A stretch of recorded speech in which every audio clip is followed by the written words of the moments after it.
नमस्कार, मेरा नाम डॉक्टर नेहा अग्रवाल है और ग्राफिक एरा हॉस्पिटल में मैं कंसल्टेंट न्यूरोलॉजिस्ट हूँ।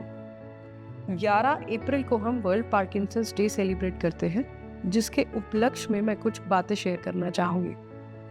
पार्किंसंस डिजीज़ का प्रिवेलेंस 0.1% इंडिया में है, यानी 1 लाख में से करीब 40 से 50 लोग इस बीमारी से प्रभावित होते हैं। लेकिन सबसे इम्पोर्टेंट है इस बीमारी से जुड़े मिथ्स के बारे में बात करें। इस बीमारी से जुड़ा सबसे बड़ा मिथ ये है कि केवल कंपन की बीमारी को ही पार्किंसंस कहते हैं, बल्कि ऐसा बिल्कुल नहीं है।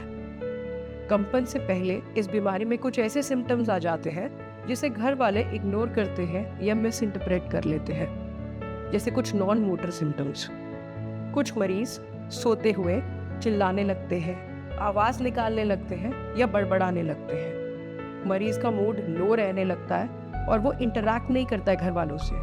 फैमिली मेम्बर्स को लगता है कि ये कोई साइकाट्रिक प्रॉब्लम है और वो साइकाट्रिस्ट से कंसल्ट करने लगते हैं। ऐसे ही कुछ मरीजों में यूरिन होल्डिंग में प्रॉब्लम आती है। घर वाले यूरोसर्जन से कंसल्ट करने लगते हैं। फिर शुरू होते हैं कुछ मोटर सिम्टम्स, जैसे मरीज का चलते हुए बैलेंस बिगड़ना, लड़खड़ा के चलना या बहुत ही धीमा चलना। घर वाले इसको नी का प्रॉब्लम या घुटने का प्रॉब्लम समझ के ऑर्थोपेडिशियन से कंसल्ट करने लगते हैं। इस बीमारी में कुछ मरीज झुक के चलते हैं तो घर वालों को लगता है ये स्पाइन इश्यूज है और वो स्पाइनल सर्जन को दिखाते हैं। कुल मिला के 4 से 5 साल लग जाते हैं मरीज को न्यूरोलॉजिस्ट के पास आने में। ट्रीटमेंट तो डिले हुआ ही, पर ये 4-5 साल मरीज की क्वालिटी ऑफ लाइफ जो खराब रहती है वो हम उसे नहीं लौटा पाते। इसलिए सबसे ज़रूरी है इसके सिम्टम्स के बारे में बात करें।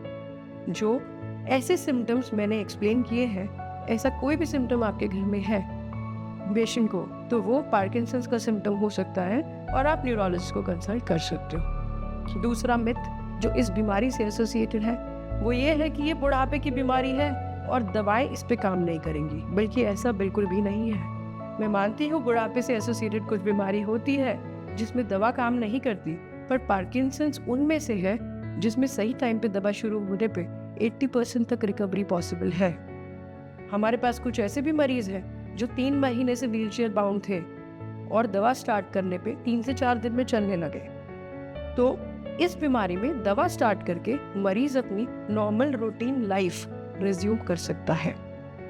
10 से 15 साल ये दवाएं अच्छा काम करती है। उसके बाद कुछ मरीजों में दवाएं काम करना बंद करती है। उसके लिए भी हमारे पास ऑप्शंस है, जैसे DBS सर्जरी, जिसमें एक चिप के फॉर्म में डिवाइस इम्प्लांट कर दी जाती है और मरीज नॉर्मल रिज्यूम अपनी जिंदगी कर लेता है। ऐसे ही एपोमॉर्फिन पंप्स इंसुलिन पंप्स की तरह होते हैं जो इंजेक्ट करके मरीज पूरे दिन नॉर्मल काम कर सकता है। इसीलिए इस वीडियो के थ्रू मैं सिर्फ ये बताना चाहूँगी कि पार्किंसंस के सिम्टम्स बहुत ही वेरिएबल है और इन सिम्टम्स को कभी इग्नोर ना करें और सही टाइम पे पेशेंट का ट्रीटमेंट स्टार्ट कराएं और ट्रीटमेंट शुरू करने से कभी ना डरें, बिकॉज दवाओं के साइड इफ़ेक्ट्स नहीं हैं और दवाएं बहुत अच्छा काम करती हैं। धन्यवाद।